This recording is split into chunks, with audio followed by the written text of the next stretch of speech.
लेकिन मेरे प्यारे साथियों, आप अपने मेहमानों की इतनी इज्जत और एहतराम करते हैं, और इतना बड़ा मेहमान, रमजान का महीना आने वाला है, तमाम महीनों का सरदार आने वाला है, आपको जन्नत दिलाने के लिए और आपको गुनाहों से माफ करवाने के लिए, आपके गुनाहों को बख्शवाने के लिए रमजान आ रहा है। मैं आपसे पूछता हूं, उस मेहमान का इस्तकबाल करने के लिए आपकी तैयारी? कोई तैयारी नहीं है।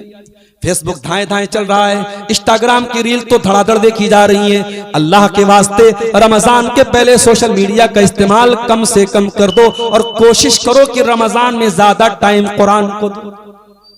इतने बड़े इमाम थे इमाम मालिक रहमतुल्लाह अलैह, जो पूरी जिंदगी हदीस का दर्स दिया करते थे, लेकिन जब रमजान का महीना आता था, इमाम मालिक बाहर तख्ती लगा देते थे, हमारा मदरसा एक महीना बंद रहेगा, रमजान में हम हदीस नहीं पढ़ाएंगे, रमजान कुरान का महीना है, शहरु रमजान अल्लज़ी उन्ज़िला फ़ीहिल कुरान, रमजान ही के महीने में कुरान उतरा है। ओ फेसबुक चलाने वालों, ओ इंस्टाग्राम चलाने वालों, ओ सोशल मीडिया के दीवानों, आओ अहद करो, वादा करो, रमजान आ रहा है, एक महीने के लिए फेसबुक को तलाक दे देंगे, एक महीने के लिए व्हाट्सएप को बहुत कम इस्तेमाल करेंगे, एक महीने को हम इस एक महीने को कुरान को ज्यादा टाइम देंगे। हम सब गुनाहगार हैं मेरे प्यारे साथियों, हमें अल्लाह के पास जाना है, और गुनाहों की बहुत बड़ी गठरी हमारे पास मौजूद है। इस गुनाहों की गठरी को अगर खत्म करना है तो तौबा के आंसुओं से खत्म कर सकते हैं। रमजान आने के पहले पहले कोशिश करो, रात में 2 बजे 3 बजे जब अल्लाह ताला तौफीक दे, उठ करके 2 रकात नमाज पढ़ लो, 4 रकात पढ़ लो, 6 रकात पढ़ लो, 8 रकात पढ़ लो। तहज्जुद की 2 रकात भी पढ़ लोगे तो तहज्जुद का सवाब मिलेगा, 4 भी पढ़ोगे तहज्जुद का, जितनी अल्लाह ताला तौफीक दे तहज्जुद पढ़ लो। शायद हमारे रातों में पढ़ी गई वो तहज्जुद अल्लाह ताला को पसंद आ जाए और अल्लाह हमारे गुनाहों को माफ कर दे। मेरे प्यारे भाइयों, जब अल्लाह हिसाब लेगा तो एक एक चीज का हिसाब लेगा। हमने रात के 12 बजे जो पाप किए उनका भी हिसाब लेगा, हमने दिन के उजाले में जो गलत काम किए उनका भी हिसाब लेगा, हमने पब्लिक के सामने जो गलत काम किए उसका भी हिसाब लेगा, हमने बंद कमरे में जो गलत काम किए अल्लाह उसका भी हिसाब लेगा। अल्लाह से दुआएं करो, ऐ अल्लाह हमारा आसान हिसाब ले ले। अल्लाह के नबी एक दुआ पढ़ा करते थे, अल्लाहुम्मा हासिबनी हिसाबन यसीरा, ऐ अल्लाह तू मेरा आसान हिसाब ले ले। अम्मा आयशा ने पूछा, ऐ अल्लाह के नबी आसान हिसाब का क्या मतलब है? आपने फरमाया, ऐ आयशा आसान हिसाब का मतलब यह है, इन्नमा ज़ालिकल अरज़ु, आसान हिसाब का मतलब यह है कि बंदे के नाम अमाल अल्लाह के सामने पेश किए जाएं और अल्लाह ताला नजरअंदाज कर दे, अल्लाह ताला दरगुजर कर दे, अल्लाह ताला माफ कर दे, अल्लाह पूछताछ न करे, अल्लाह जांच पड़ताल न करे, अल्लाह ये ना पूछे कि ये काम तूने क्यों किया, कब किया। अगर अल्लाह पूछताछ करेगा तो हम बर्बाद हो जाएंगे। इसलिए दुआ किया करो मेरे भाइयों कि अल्लाह ताला दरगुजर कर दे, माफ कर दे। इसीलिए रमजान में ताक रातों में हम जो दुआ पढ़ते हैं, इतनी बड़ी रात है साहब, 1000 महीने से बेहतर है वो रात। 1000 महीना कितना होता है, कैलकुलेटर पे जोड़ो, 1000 को भाग दे दो 12 से, 84 साल से ज्यादा का टाइम आता है। एक रात की इबादत 84 साल की इबादत से बेहतर है। उस एक रात में अल्लाह के नबी से हजरत आयशा ने पूछा, ऐ अल्लाह के नबी अगर मुझे लैलतुल कद्र मिल जाए तो मुझे क्या पढ़ना चाहिए, क्या करना चाहिए? आपने फरमाया, ऐ आयशा अगर तुम्हें लैलतुल कद्र मिल जाए तो तुम ये दुआ पढ़ा करो।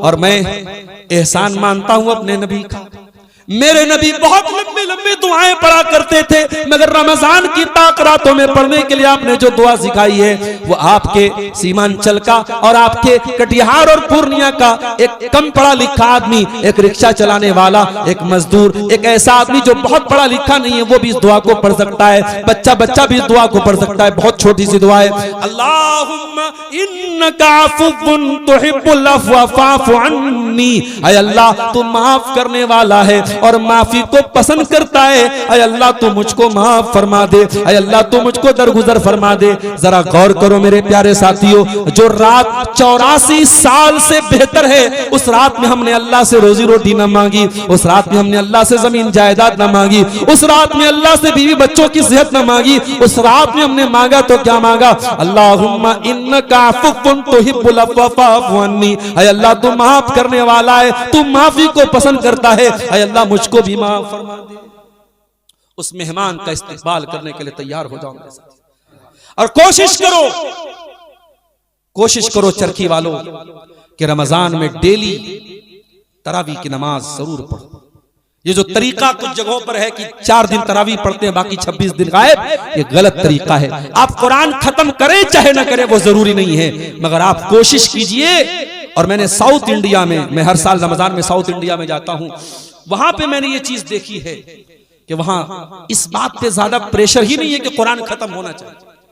हाफिज साहब एक एक पारा पढ़ा रहे, आधा आधा पारा पढ़ा रहे, इत्मीनान से पढ़ा रहे हैं और आराम से लोग पूरे महीने तरावी पढ़ते हैं। मेरे प्यारे साथियों, कोशिश कीजिए पूरे महीने आप तरावी पढ़िए, उस मेहमान का हक अदा कीजिए। तो बात दूसरी तरफ जा रही है, घड़ी की सुई बड़ी तेजी से आगे की तरफ बढ़ रही है। हम लौटते हैं अपने मौजू की तरफ। कुरान का 30वां पारा और सूरह माऊन, अल्लाह असली और नकली दीनदारी का फर्क हमें बता रहा है। अल्लाह ने फरमाया, नकली दीनदार है वो इंसान जो यतीम को दबाता है, फज़ालिकल लज़ी यदउल यतीम, जो यतीम का हक मारता है, वला यहुज़्ज़ु अला तामिल मिस्कीन, और जो गरीबों को खाना नहीं खिलाता है। मेरे प्यारे साथियों, अल्लाह ने आपको दौलत दी हो चाहे न दी हो, दिल को थोड़ा बड़ा कर लीजिए। मेहमान घर में आ जाए तो मेरी प्यारी माँ और बहनों, अपने माथे पर शिकन ना आने दो। मेहमान खा के जाएगा, दुआएं दे के जाएगा। मेहमान अगर मुसलमान है, मेहमान दीनदार है, मेहमान अगर आलिम दीन है और आपके घर जाएगा तो दुआएं दे के जाएगा। मेहमान के आने पर कभी माथे पर सिलवट्टे मत आने देना। और याद रखो, रमजान का महीना भी आगे आने वाला है। कोशिश करो कि रोजाना जब इफ्तार करने बैठो तो किसी एक रिश्तेदार को, किसी एक दोस्त को, किसी एक पड़ोसी को साथ में बिठा के इफ्तार करा दो। अल्लाह के नबी फरमाते हैं, मन फत्तर साइमन कान लहु मिस्लु अजरि साइम, किसी एक रोजेदार को भी अगर आपने इफ्तार कराया तो जितना सवाब रोजेदार को मिलेगा उतना आपको भी मिलेगा। यानी आप रोजा रहेंगे 29, रोजा रहेंगे 30, लेकिन अगर आपने एक रोजेदार को भी इफ्तार कराया तो आपको डबल रोजे का सवाब मिलेगा। आप 30 रोजा रहेंगे मगर 60 रोजे का सवाब मिलेगा। मेरे प्यारे साथियों, जो गरीबों को खाना न खिलाए, जो भूखों को खाना न खिलाए, वो हाजी हो, नमाजी हो, कुछ भी हो, कुरान कह रहा है वो नकली दीनदार है। वो इंसान दीनदारी का दावा करता है मगर ढोल में बोल है, वो नकली दीनदार है। उसके बाद अल्लाह ने फरमाया, फवैलुल लिल मुसल्लीन, बर्बादी है नमाज पढ़ने वालों के लिए। यहां सारी तकरीर नमाज पे हो रही है, जुमा का खुतबा नमाज पे हो रहा है, एक एक घंटा मौलवी साहब नमाज पे तकरीर कर रहे हैं। और कुरान क्या कह रहा है, फवैलुल लिल मुसल्लीन, बर्बादी है नमाज पढ़ने वालों के लिए। अय अल्लाह, कौन से नमाज पढ़ने वालों के लिए?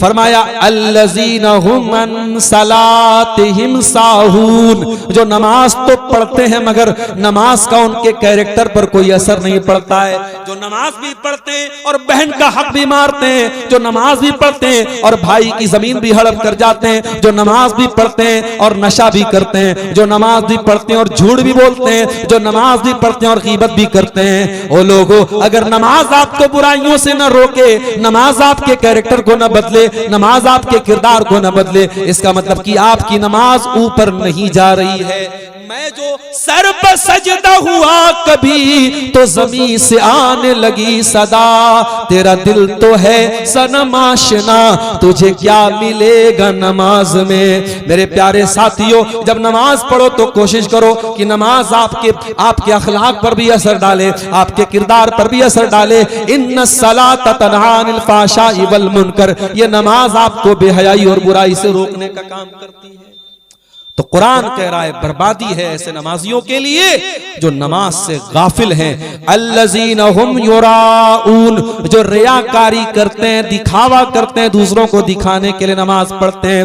वयमनऊनल माऊन, और छोटी छोटी चीजें भी लोगों को देने से कतराते हैं, जो बखीली करते हैं, कंजूसी करते हैं। मेरे प्यारे साथियों, कुरान की ये सूरत सूरह माऊन हमको बता रही है कि असली दीनदार वो है जिनका दिल बड़ा होता है, जिनका कलेजा बड़ा होता है, जिनका अखलाक बेहतर होता है। और असली दीनदार आपको देखना है तो सहाबे किराम को देख लेना। मेरे प्यारे साथियों, ओ सोशल मीडिया के दीवानों, कभी मौका मिले तो यूट्यूब पे जाना और खालिद बिन वलीद की बायोग्राफी पढ़ लेना, कभी मौका मिले तो उमर बिन खत्ताब की जिंदगी पढ़ लेना, कभी मौका मिले तो जाकर के हजरत उमर फारूक, हजरत उस्मान गनी की जिंदगियों को पढ़ लेना। ये लोग असली दीनदार थे, इन्होंने माल भी कमाया लेकिन माल से नाजायज मोहब्बत न की। इन्होंने दुनिया भी कमाई मगर दुनिया से नाजायज मोहब्बत न की। ये असली दीनदार थे और कुरान हमसे असली दीनदार बनने का मेरे प्यारे साथियों मुतालबा करता है। इसलिए आइए हम कुरान की से एक आयत की रोशनी में और सूरह माऊद की रोशनी में अपनी दीनदारी का जायजा लें और असली दीनदार बने।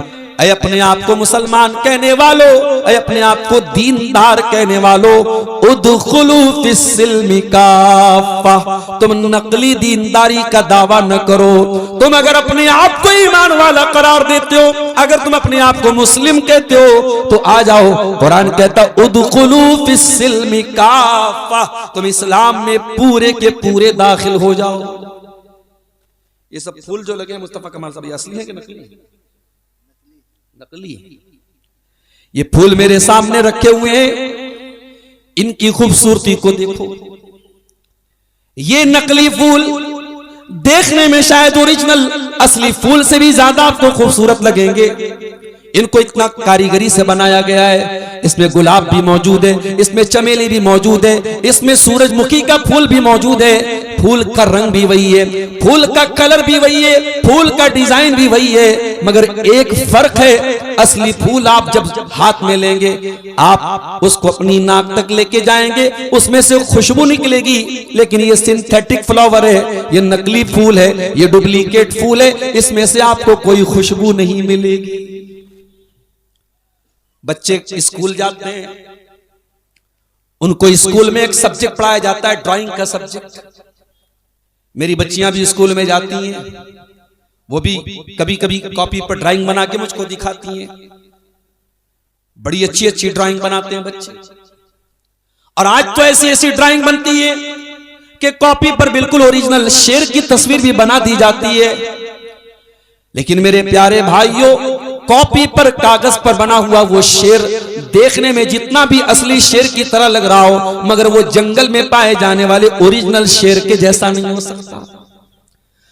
कागज में बना हुआ फूल देखने में जितना भी ओरिजिनल लग रहा हो, वो पेड़ में निकले हुए असली फूल की बराबरी नहीं कर सकता है।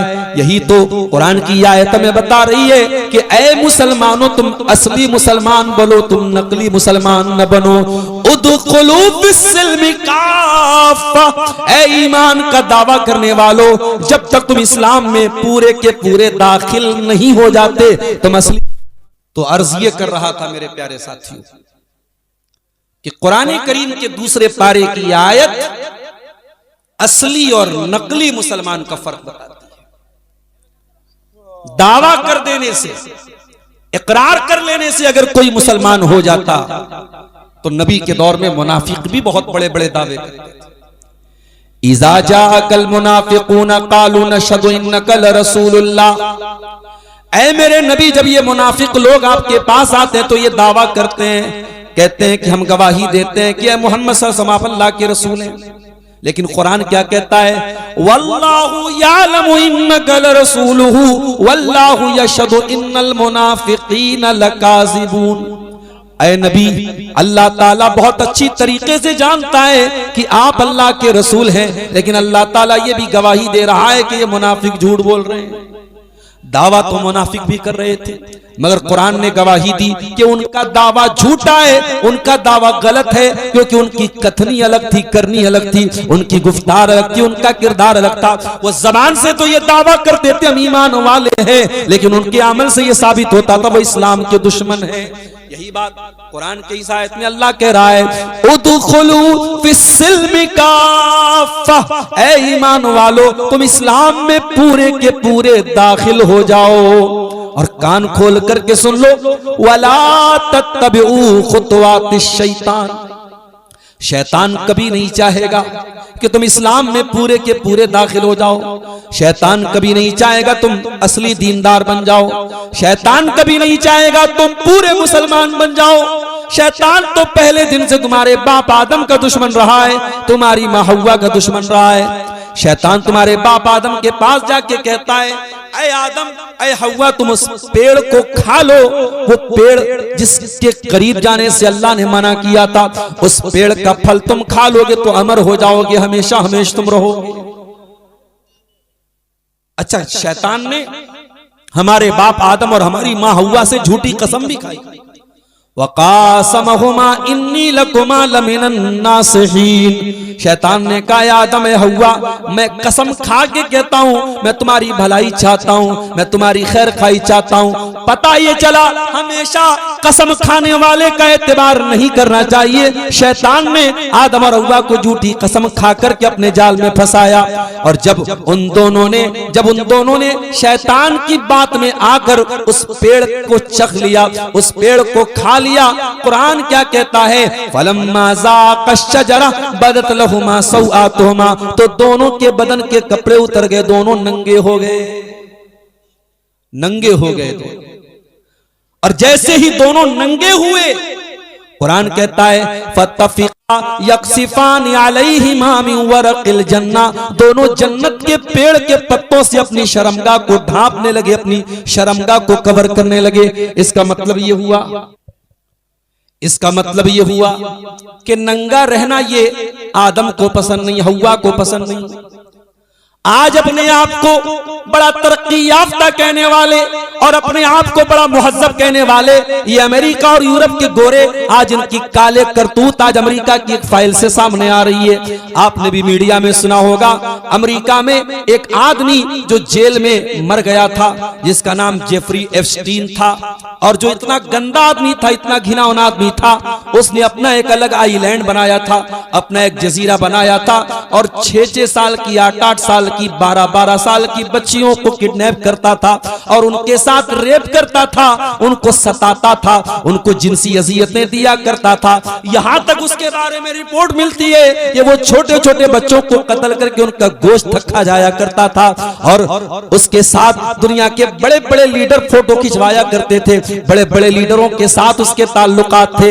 ये है दुनिया के बड़े बड़े तरक्की याफ्ता, अपने आप को तरक्की याफ्ता कहने वालों की कड़वी हकीकत। मेरे प्यारे साथियों, इस्लाम बड़ा पाकीज़ा दीन है, इस्लाम बड़ा साफ सुथरा दीन है। इस्लाम तो ये कहता है कि ये शैतान का मिशन रहा है हर दौर में कि इंसान को नंगा कर दिया जाए। उसने सबसे पहले हमारे बाप आदम और हमारी माँ हव्वा को बहकाया, और जैसे ही उन दोनों ने उस पेड़ को खा लिया, दोनों नंगे हो गए, दोनों के कपड़े उतर गए, लेकिन दोनों ने ये गवारा न किया कि वो नंगे रहे। फतफिका यक्सिफान अलैहिमा मिन वरक़िल जन्ना, आदम और हव्वा दोनों अपने शर्मगाह को छुपाने लगे, अपने बदन को ढांपने लगे।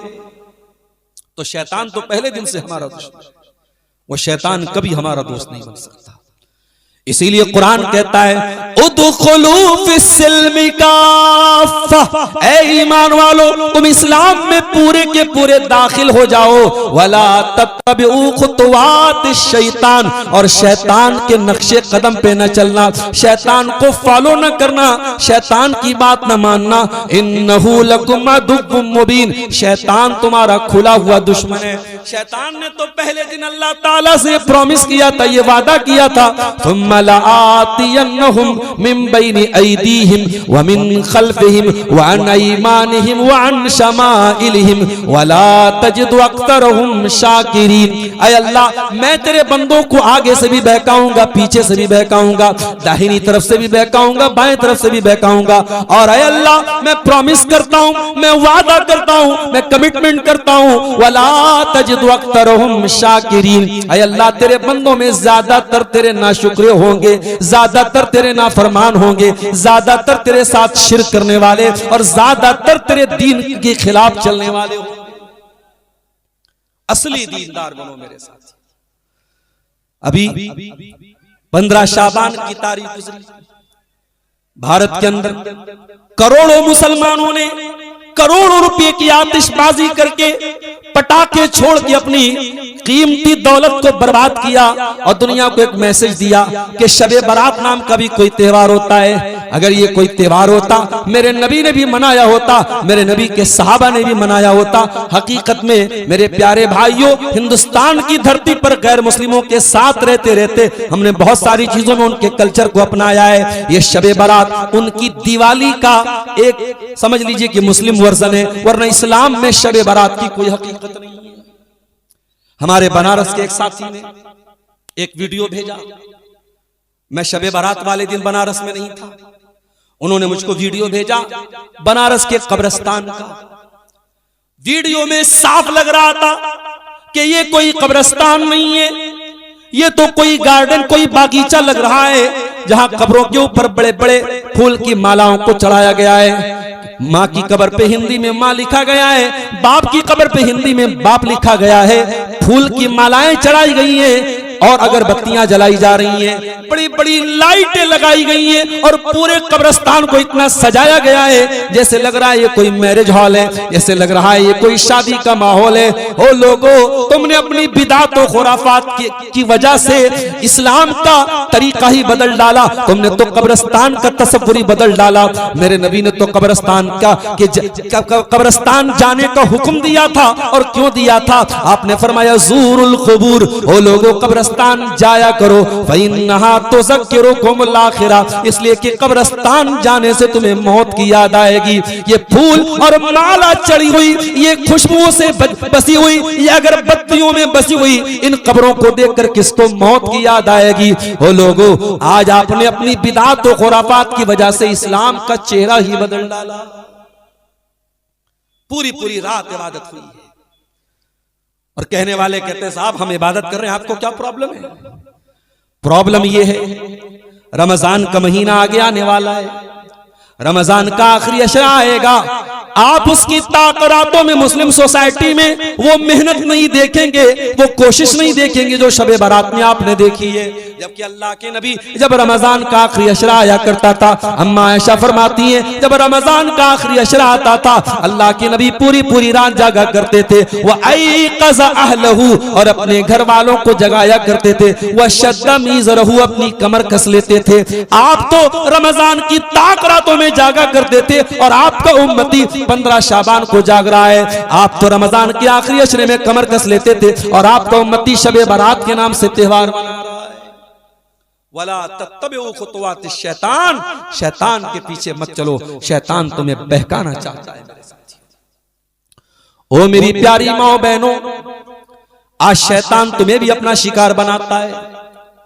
ये औरत जिसको अल्लाह ताला ने इतना बड़ा दर्जा दिया है, जब ये औरत एक बेटी की शक्ल में दुनिया में आती है, ये बहुत बड़ा इनाम लेकर के आती है, ये बहुत बड़ा तोहफा लेके आती है। अल्लाह के नबी फरमाते हैं मनिब्तुलिया मिन हाज़िहिल बनाति शैआ, जिसको अल्लाह ताला बेटी देता है, जिसके घर में लड़की का जन्म होता है, जिसके घर में बिटिया पैदा होती है, अल्लाह के नबी ने फरमाया मनिब्तुलिया बिहाज़िहिल बनात, जिसको अल्लाह ताला बेटी दे देता है, कुन्न लहू सित्रम मिनन नार, ये बेटी अपने माँ बाप को जहन्नम से बचाने आती है। अगर बेटी की परवरिश अच्छे तरीके से माँ बाप कर लेते हैं, अगर बेटी की सही जगह शादी कर देते हैं, दीनदारी देखकर, अच्छा रिश्ता देखकर बेटी की शादी कर लेते हैं, बेटी को बेहयाई से बचाते हैं, बेटी को बदकारी से बचाते हैं, बेटी को अच्छी तालीम देते हैं, अच्छी परवरिश करते हैं, तो ये बेटी अपने माँ बाप को जहन्नम की आग से बचाने का काम करती है। और यही बेटी जब कल किसी की बीवी बन जाती है, जब शादी के बाद ये किसी की बीवी बन जाती है, तो कुरान क्या कहता है? वमिन आयातिही अन खलक लकुम मिन अनफुसिकुम अज़वाजन लितस्कुनु इलैहा, हो लोगों हमने तुम्हारी बीवियों को तुम्हारे सुकून का जरिया बनाया है। तुम जमाने के हराम रिश्तों में सुकून नहीं पा सकते, तुम गर्लफ्रेंड और बॉयफ्रेंड के रिश्तों में सुकून नहीं पा सकते, तुम हराम रिलेशनशिप में सुकून नहीं पा सकते। अगर सुकून चाहिए, अगर पीस ऑफ माइंड चाहिए, तो वो निकाह के जरिए ही तुमको मिल सकता है। जब तुम निकाह करके बीवी बना करके एक औरत को अपनी जीवन संगिनी बनाते हो, अपनी लाइफ पार्टनर बनाते हो, अपनी शरीक हयात बनाते हो, तो वो तुम्हारे जीवन में सुकून लेकर के आती है।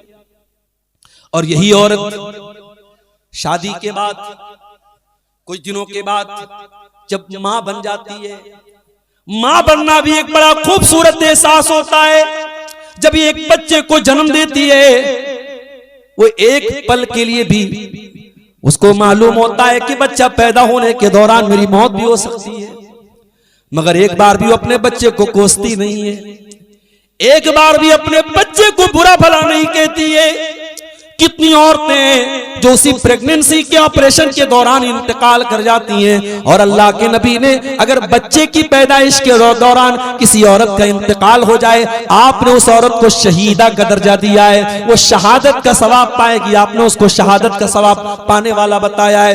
इतनी बड़ी कुर्बानी औरत देती है मगर मुस्कुरा के देती है, उसके चेहरे पर उसकी मुस्कुराहट तब भी गायब नहीं होती है। जब जब जब बच्चे की डिलीवरी हो जाती है और वो औरत मां बनती है, उसकी गोद में बच्चा आता है, उसके चेहरे पर मुस्कान आ जाती है, उसके बदन का काफी खून बह चुका होता है, उसके बदन की काफी एनर्जी खर्च हो चुकी होती है, उसकी जिंदगी का सबसे बड़ा इम्तिहान पूरा हो चुका होता है, मगर आज वो मां बन चुकी है। और ये बच्चा कल जब बड़ा होगा, अल्लाह के नबी फरमाते फइन्नल जन्नत तहत कदमिहा, ये बच्चा कल जब बड़ा होगा, जब तक ये अपनी मां की सेवा न करे, जब तक ये अपनी मां की खिदमत न करे, जब तक ये अपनी मां को खुश न करे, ये बच्चा जन्नत में नहीं जा सकता, क्योंकि बच्चे की औलाद की मां के कदमों के नीचे उसकी जन्नत है।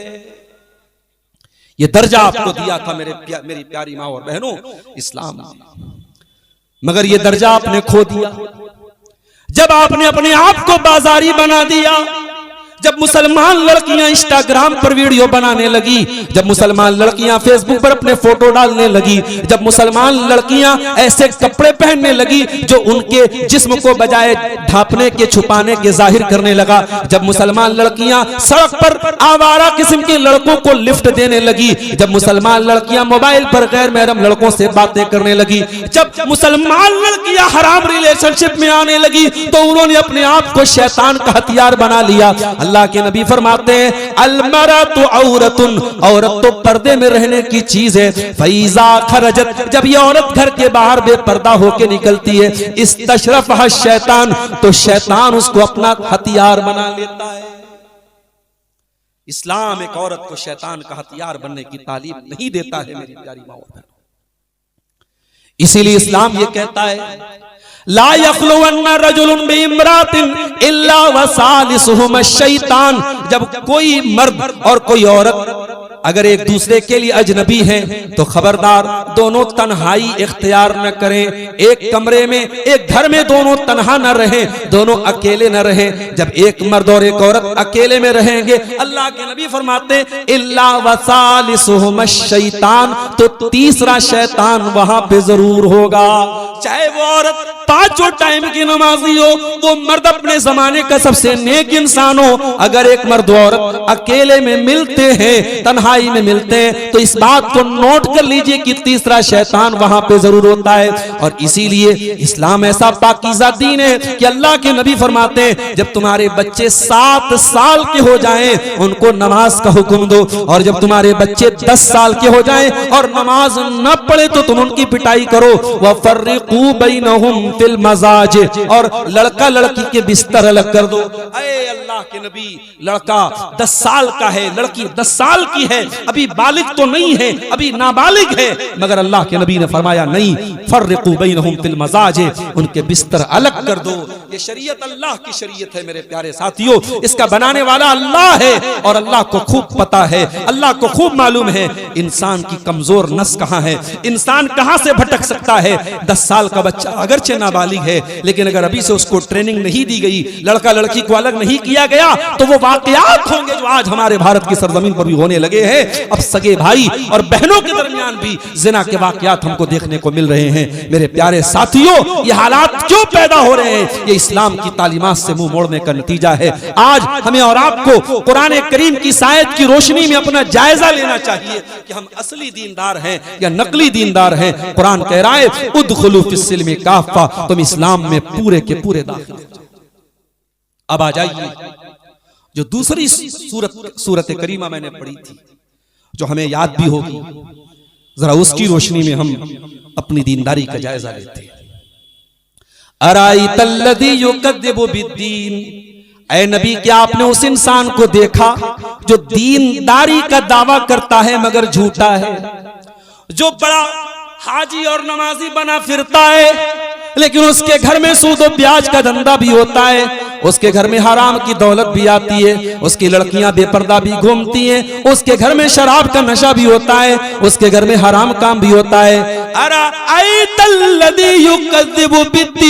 ऐ नबी, क्या आपने उस इंसान को देखा जो दीनदारी का दावा करता है मगर नकली दीनदार है, जो दीन को झुठलाता है? और उसकी पहचान क्या है? फज़ालिकल्लज़ी यदउल यतीम, वो यतीम को दबाता है, वो कमजोर को दबाता है, वो अनाथ बच्चे का हक मारता है, वो यतीम के ऊपर अत्याचार करता है।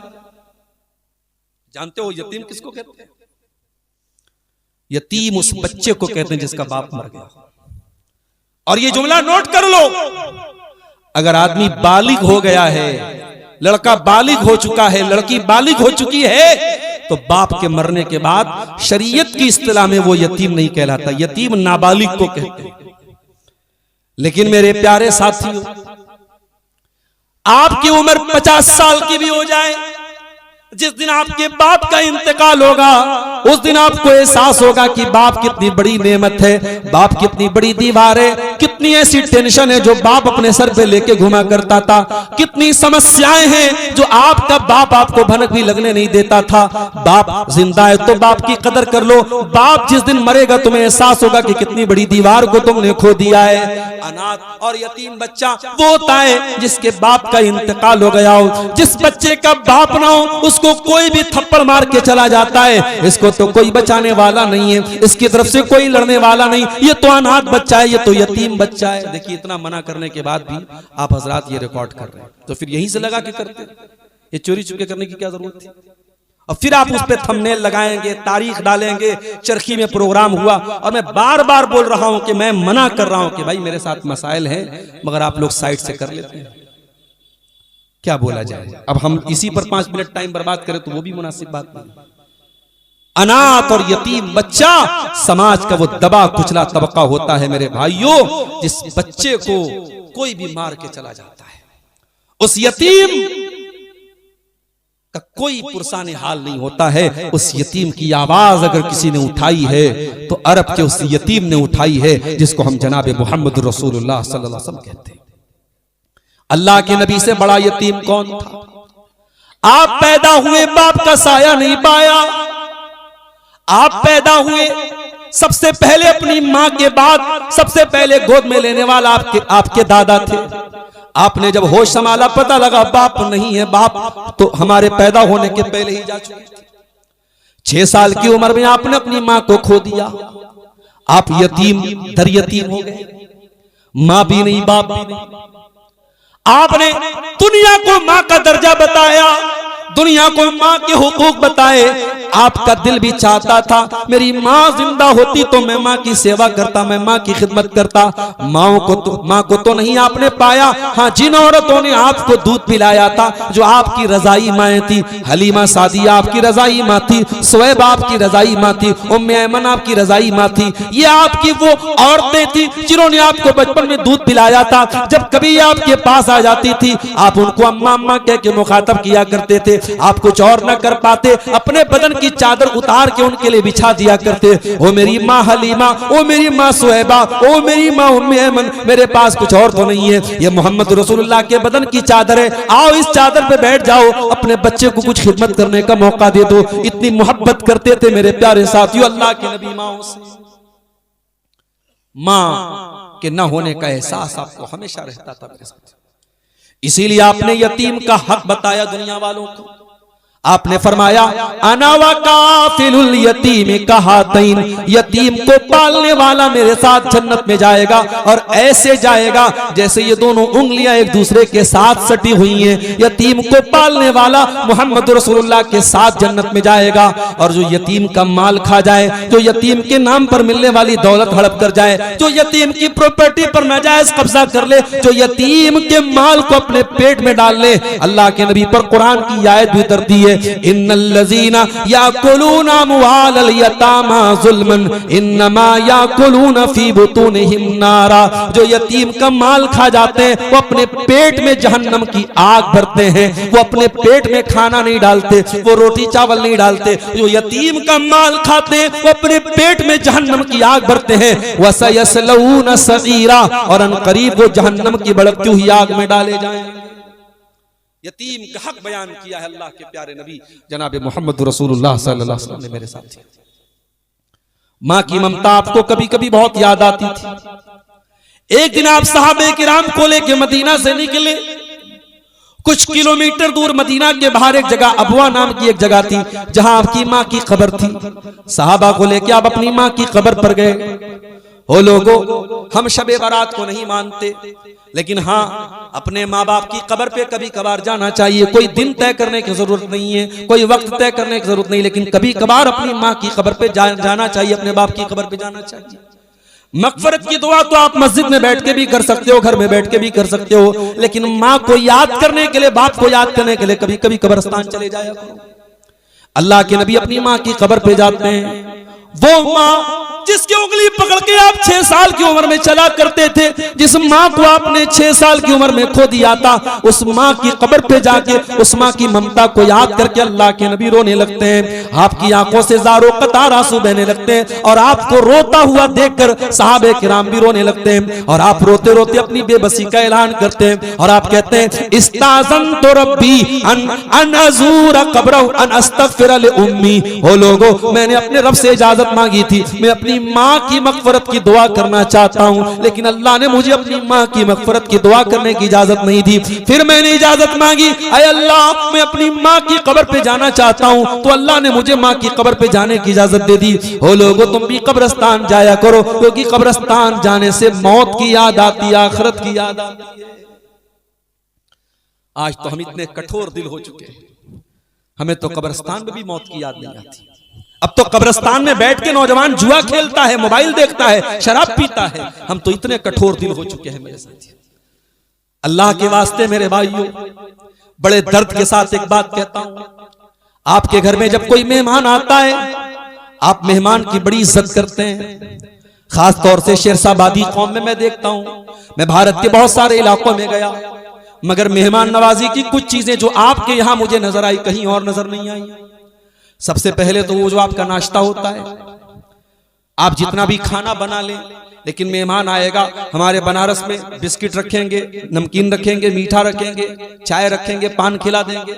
लेकिन आपके शेरशाबादी में मैंने देखा कि पहले प्लेट में कुछ भुजिया नमकीन होगी, कुछ मीठा होगा, कुछ काजू होगा। ये एक नॉर्मल पूरे सीमांचल में, पूरे शेरशाबादी में ये एक नाश्ते की पहचान है।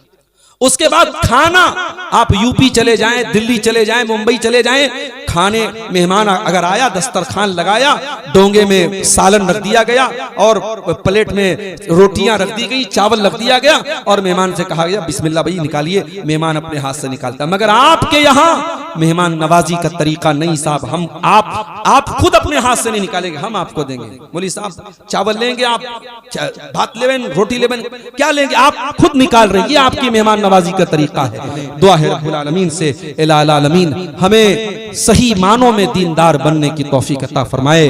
रब्बुल आलमीन हमारे अंदर जो कमियां और कोताहियां हैं, हमें जल्द से जल्द उनसे सच्ची तौबा करने की तौफीक अता फरमाए और हमें रमजान का ये मुबारक महीना जो आगे आने वाला है, उसका बेहतरीन तरीके से हमें इस्तकबाल करने की रब्बुल आलमीन तौफीक अता फरमाए। रब्बुल आलमीन हमारे नौजवानों की भी इस्लाह फरमाए, हमारी ख़वातीन की भी इस्लाह फरमाए। जब तक हम दुनिया में जिंदा रहें, इस्लाम पर जिंदा रहें और हमारा खात्मा ईमान पर हो। आमीन। व आखिर दावाना अल्हम्दुलिल्लाह।